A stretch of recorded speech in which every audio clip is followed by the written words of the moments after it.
Hi, I'm Jonas. This is Sublime Media, and today I'm going to do a small try on the Acid Archives Diaries. I've done one before, I think, but there it's definitely people doing this much better than me. So I urge everyone to go to the search, and type in Acid Archives Diaries, and just explore the different content creators and the records they are showing and talking about.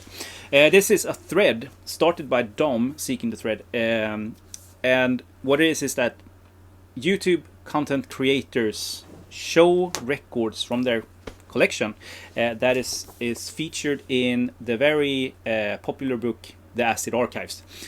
This is a second edition. You can buy this on Amazon as a print on demand. It was written by Patrik Lundborg, a Swedish guy that unfortunately isn't with us anymore, but his legacy lives on. And it features like garage, psych, prog, records from the US, privately pressed, most often privately pressed, and super obscure that no one knew about. And these guys that wrote the book just like pulled them up from over the surface, and today most of the records in there are highly collectible and sought after. But there are still records that are awesome and doesn't cost that much.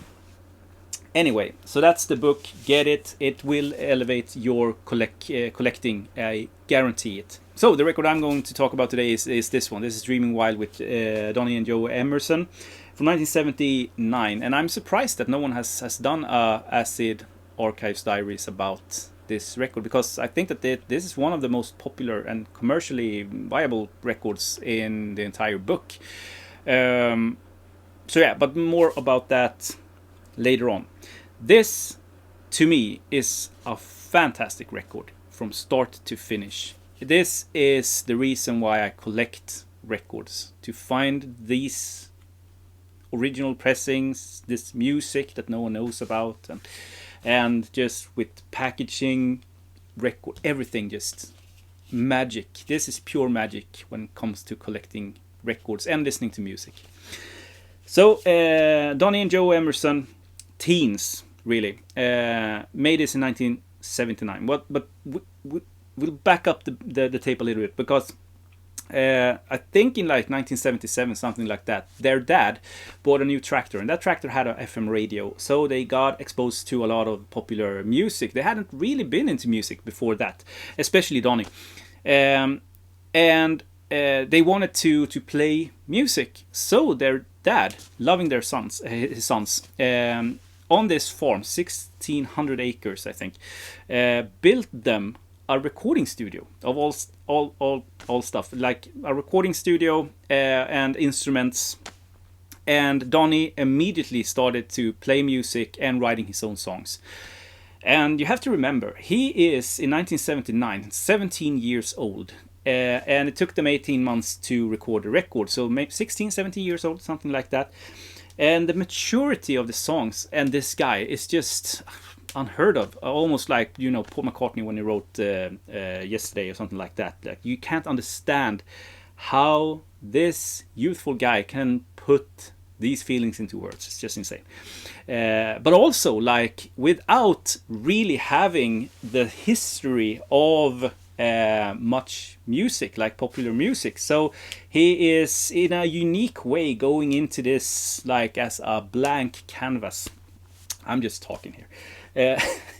Anyway, so they go into the studio, or they always go into the studio, but they play in the music, and they start to layer the music. Like, they are just two guys. So you have Donnie and Joe, and Joe is playing the drums, and Donnie is doing everything else. So he is playing lead guitar, rhythm guitar, synthesizer, bass. He does the vocals. He even layers the vocal harmonies. Like, he's really experimenting in the studio with the limited stuff that he has in there. I mean, this is a studio built on the farm, and what it all culminates in is this record, Dreamin Wild. They pressed this in 2,000 copies in 1979 because they had no idea how the music industry worked, and I mean, they didn't know if anyone wanted it, so they released it on their own label, Enterprise & Co. So private press, this is their own label, only released this record. And I think I read somewhere that his mom like drove him around town and they gave out records to friends and family and stuff like that.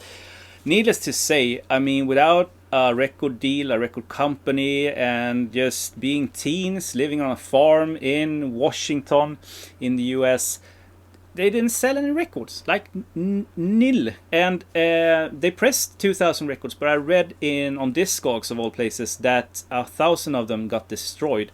And I can't remember if I have any other source for that. So please comment if you know any of that story of how they got destroyed.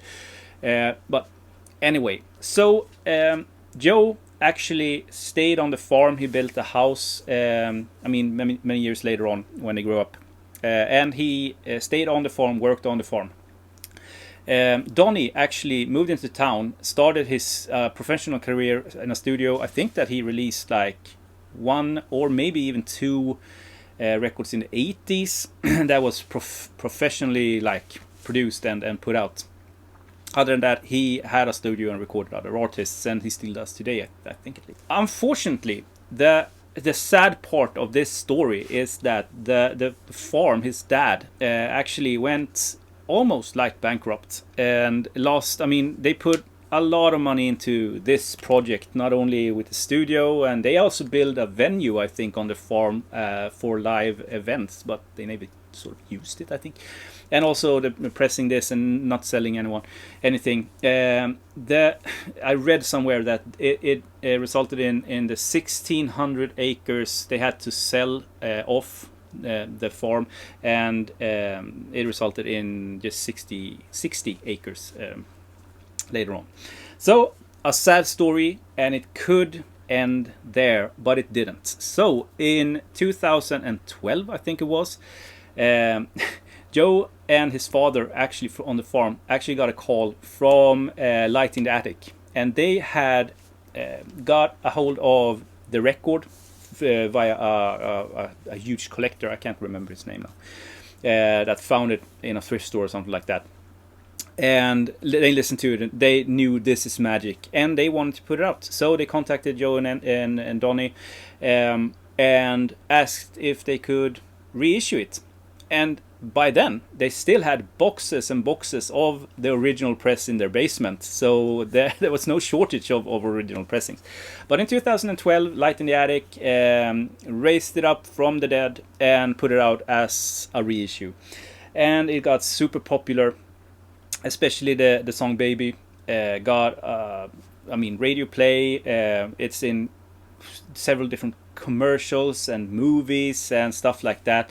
So finally, years and years after this was recorded, and they were, grown-up men, years and years after that, they actually got the recognition that they deserved from day one, So yeah, that's the story. It's easy to remember the story because there is a feature film about this that was put out 3-4 years ago, something like that. It's called Dreamin Wild, and it features Casey Affleck as Donnie.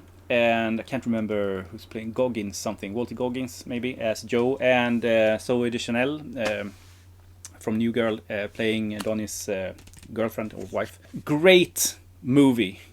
Definitely check that out. And it elevates this even more after you've seen that. And I was actually in contact with Donnie and his girlfriend or wife some years ago, because I wanted to do an interview with them about the record, but it fell through, unfortunately. So it didn't happen. But I had some email conversations back and forth with both of them.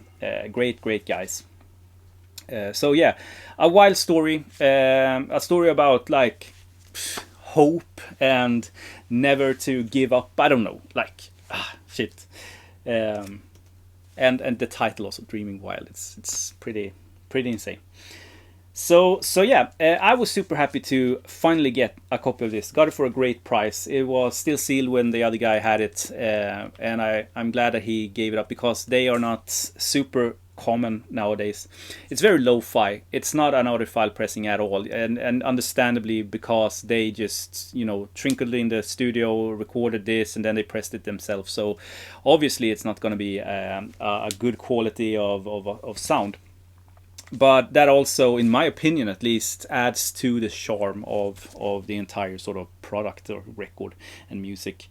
It's an Acid Archives entry, and this was written, I think at least, long before Light in the Attic actually reissued it. Maybe it says something about it. But let's read what Patrik Lundborg himself says about this record. So, Donnie and Joe Emerson, Spokane, Washington. Dreamin Wild, 1979. EC 101. And 1000p, I don't know, pressed. 1000 pressed, that has to be. And 1 scale out of 5, I think, on the rarity scale. So not rare when this was written. This is on page 101. And as I said, written by Patrik Lundborg himself. And he says, Donnie and Joe are two rural teenage brothers who want to be pop stars, and unlike other junior high school pipe dreamers, they actually put a bunch of money and energy into self-releasing an album. The music is an unusual blend of dreamy radio pop, 1970s blue-eyed soul, and some mid-70s dead grooving. Via overdubs and multi-instrumentalist magic, a full rock band sound emerges, although the skills vary. The percussion is recorded in a way that makes it sound like an old drum machine, except no drum machines ever fell in and out of sync like this. The rhythm guitars and keyboards has a Marvy shimmering quality, and the soloing finds a previously unknown link between Jerry Garcia and Jeff Spicoli. Most memorable are the lead vocals, which on the best tracks hit a youthful, yearning quality that should impress any collector of teeners' sound. The songwriting is generally good. This recently discovered LP is different, but it's not a joke. Despite some rough edges and a dated production, it can be enjoyed on a straightforward level. This front cover is problematic, yeah, to say the least. Donnie Emerson later recorded a pro record. And problematic is not the word I would use. I think that it's super charming, and I think that it's the popularity of this record is also due to the photo and the front cover of this one. It's just amazing. So yeah, needless to say, one of my prized possession in my collection, not because the rarity and not only the rarity and the price tag that it carries, but this exceeds the music on it. It exceeds the collectability and record of it. This is a phenomenon, and yeah, therefore it's definitely one of my favorite items in my entire collection of over 3,000 records. This is definitely one of my favorites that I will never ever part with.